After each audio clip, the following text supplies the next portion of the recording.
اس کی research paper یہ تھا کہ اس نے قرآن میں تاریخی و سائنسی غلطیاں نکالنی تھیں، اور انہوں نے اپنے کام کا آغاز کیا.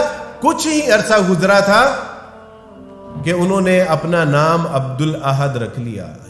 سبحان اللہ والحمد للہ لا الہ الا اللہ اللہ اکبر سبحان اللہ. بسم اللہ الرحمن الرحیم. السلام علیکم دوستو، امید ہے آپ سب خیریت سے ہوں گے. اللہ آپ سب کو ایسے ہی خوش رکھے.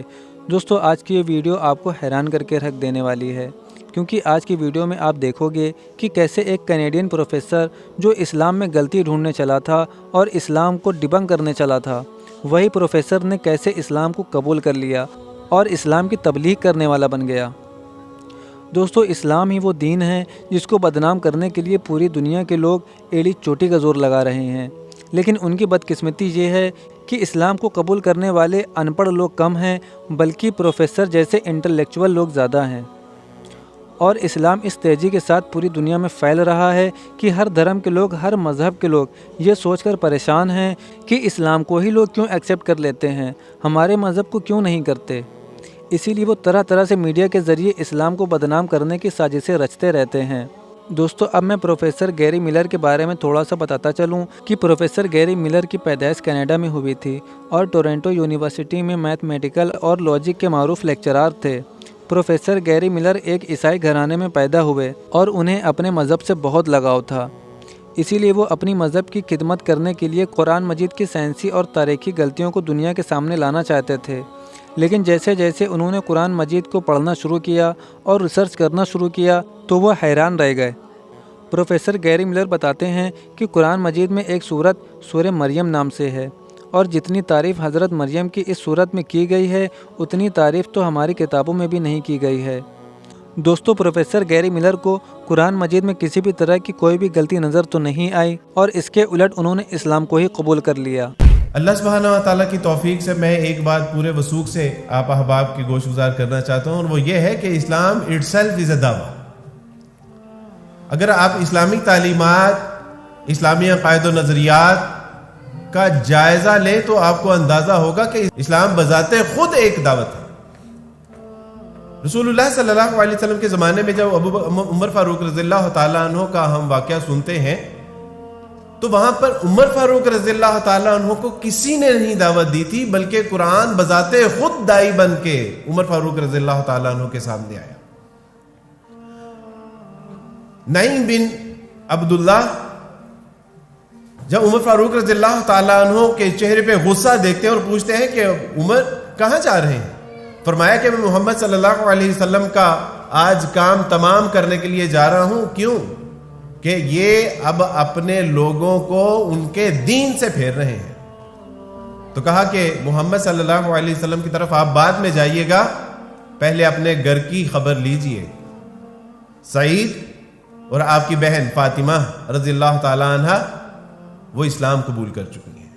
وہ غصے سے پلٹے گھر گئے، اور خباب بن ارت رضی اللہ تعالیٰ عنہ جو کہ ان کو قرآن پڑھا رہے تھے، باہر انہوں نے سن بھی لیا، اندر گئے، سعید کو بھی مارا، فاطمہ کو بھی مارا، اور کہا کہ جو تم پڑھ رہے تھے وہ مجھے دکھاؤ. کہا کہ دیکھو، تم اگر خطاب کے بیٹے ہو تو میں بھی خطاب کی بیٹی ہوں، ہم نے اسلام قبول کر لیا ہے، تم نے جو کرنا ہے کر لو. کہا کہ مجھے وہ قرآن دکھاؤ وہ جو تم پڑھ رہے تھے. کہا کہ میں کچھ نہیں کروں گا، تمہیں یہ خوف ہے کہ میں اس کی بے حرمتی کروں گا.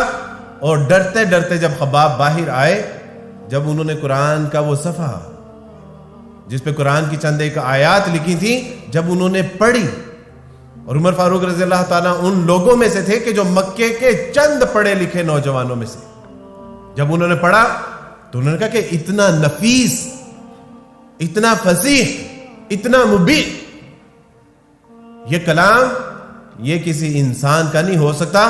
اور وہی عمر جو رسول اللہ صلی اللہ علیہ وسلم کو چند لمحے پہلے قتل کرنے کی نیت سے جا رہے تھے، اب وہ رسول اللہ صلی اللہ علیہ وسلم کے ہاتھ پہ مشرف با اسلام ہونے کے لیے جا رہے ہیں. کیوں؟ کس نے دعوت دی؟ نہ فاطمہ نے دعوت دی، نہ سعید نے دعوت دی، نہ خباب بن ارت نے دعوت دی، نہ نعیم نے دعوت دی. سے پتہ چلا کہ قرآن بذات خود ایک دعوت ہے۔ کچھ عرصہ پہلے ایک پروجیکٹ امریکن یونیورسٹی میں ایک پروجیکٹ دیا گیا ڈاکٹر گیرے ملر۔ ڈاکٹر گیرے ملر، اس کی ریسرچ پیپر یہ تھا کہ اس نے قرآن میں تاریخی و سائنسی غلطیاں نکالنی تھیں، اور انہوں نے اپنے کام کا آغاز کیا۔ کچھ ہی عرصہ گزرا تھا کہ انہوں نے اپنا نام عبد الاحد رکھ لیا۔ اس سے پتہ چلتا ہے کہ اسلام بذات خود ایک دعوت ہے۔ واللہ اسلام کو ہمارے جیسے کمزور، ضعیف، کم اعتقاد لوگوں کی ضرورت نہیں ہے۔ اگر ہم کام کریں گے تو اللہ اجر و ثواب سے نوازیں گے، اللہ اعزاز عطا فرمائیں گے، اور اگر ہم کام نہیں کریں گے تو اسلام itself is a دعوت۔ اسلام اپنی ذات میں بذات خود ایک دعوت ہے۔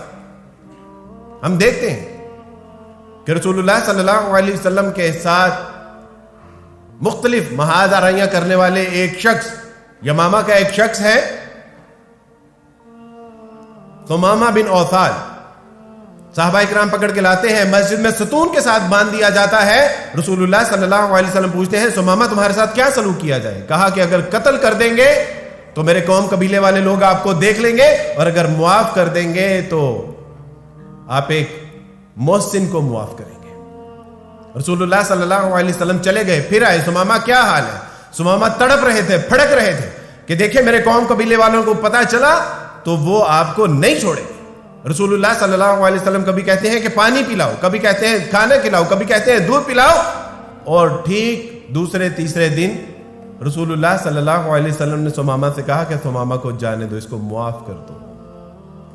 ثمامہ کہتے ہیں کہ جا میں گھر کی طرف رہا تھا، لیکن دل میرا رسول اللہ صلی اللہ علیہ وسلم کی طرف لپک رہا تھا، اور کیا کیا کہ رسول اللہ صلی اللہ علیہ وسلم کی بارگاہ میں پیش ہوئے اور کہا کہ محمد پہلے سب سے، یعنی مجھے دنیا میں اگر کوئی چہرہ برا لگتا تھا تو وہ محمد صلی اللہ علیہ وسلم کا تھا، لیکن آج آپ سے محبوب اس کائنات میں کوئی چہرہ نہیں ہے، آپ نے تو آزاد کر کے مجھے اپنا غلام بنا لیا۔ اشہد ان لا الہ الا اللہ و اشہد ان محمد رسول اللہ۔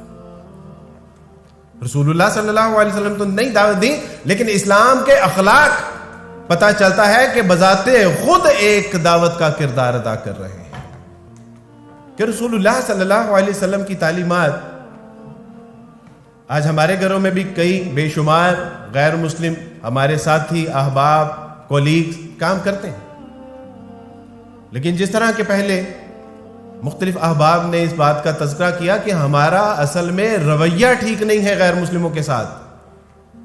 اور رسول اللہ صلی اللہ علیہ وسلم ایک یہودی بچہ جو ان کے یہاں ایک غلام ہے، اور جب آپ علیہ الصلوۃ والسلام اس کی اعادت کے لیے جاتے ہیں تو پوچھتے ہیں اس کا حال احوال۔ اس کی اعادت کرنے کے بعد جب اللہ کے رسول صلی اللہ علیہ وسلم کو یہ احساس ہوتا ہے کہ اس کے پاس وقت کم ہے، اور اس فریضے کی ادائیگی کے لیے رسول اللہ صلی اللہ علیہ وسلم ارشاد فرماتے ہیں کہ اے لڑکے، اللہ کا دین قبول کر لیجیے، اللہ وحدہ لا شریک ہے، مجھے اللہ نے نبی اور رسول بنا کر بھیجا ہے۔ اس نے اپنے باپ کی طرف دیکھا، اور اس کے باپ نے بھی اس احساس کے پیش نظر کے جو آقا، جو مالک ایک غلام کی عیادت کرنے کے لیے آ گیا، یہ جھوٹا نہیں ہو سکتا، کہا کہ بیٹا پڑھ لیجیے، اشہد ان لا الہ الا اللہ و اشہد ان محمد رسول۔ دوستو امید ہے آپ کو یہ ویڈیو پسند آئی ہوگی۔ ویڈیو پسند آنے کی صورت میں اس ویڈیو کو لائک کریں اور زیادہ سے زیادہ شیئر کریں۔ ریورٹ مسلم کی سٹوریز دیکھنے کے لیے ہمارے چینل کو سبسکرائب کریں اور پاس ہی میں بنے بیل آئیکن کو بھی دبا دیں تاکہ ہمارے آنے والی ویڈیوز کی نوٹیفیکیشن آپ کو سب سے پہلے ملے۔ اب ملتے ہیں آپ سے اگلی ویڈیو میں، تب تک کے لیے اپنا بہت سارا خیال رکھیں۔ السلام علیکم ورحمۃ اللہ وبرکاتہ۔